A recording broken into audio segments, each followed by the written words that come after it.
Thus the heavens and the earth and all the host of them were finished. And on the seventh day God ended his work which he had done, and he rested on the seventh day from all his work which he had done.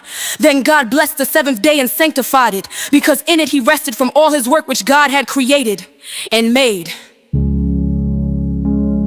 This is the history of the heavens and the earth when they were created, in the day that the Lord God made the earth and the heavens, before any plant of the field was in the earth, and before any herb of the field had grown. For the Lord God had not caused it to rain on the earth, and there was no man to till the ground. But a mist went up from the earth, and watered the whole face of the ground.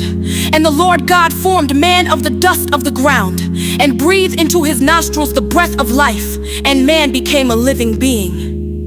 The Lord God planted a garden eastward in Eden, and there he put the man whom he had formed.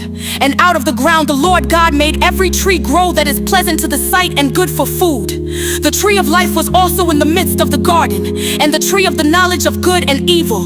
Now a river went out of Eden to water the garden, and from there it parted and became 4 riverheads. The name of the first is Pishon. It is the one which skirts the whole land of Havilah, where there is gold, and the gold of that land is good. Bdellium and the onyx stone are there.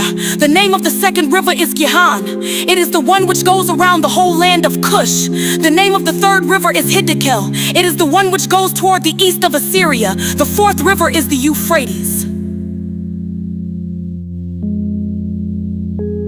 Then the Lord God took the man and put him in the garden of Eden to tend and keep it. And the Lord God commanded the man, saying, Of every tree of the garden you may freely eat, but of the tree of the knowledge of good and evil you shall not eat, for in the day that you eat of it you shall surely die. And the Lord God said, It is not good that man should be alone. I will make him a helper comparable to him. Out of the ground the Lord God formed every beast of the field and every bird of the air, and brought them to Adam to see what he would call them. And whatever Adam called each living creature, that was its name. So Adam gave names to all cattle, to the birds of the air, and to every beast of the field. But for Adam there was not found a helper comparable to him.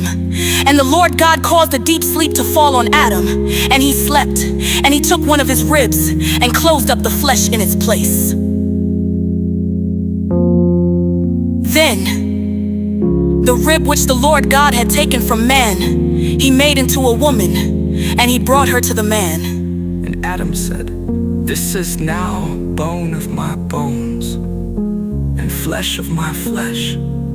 She shall be called woman, because she was taken out of man. Therefore a man shall leave his father and mother and be joined to his wife, and they shall become one flesh. And they were both naked, the man and his wife, and were not ashamed.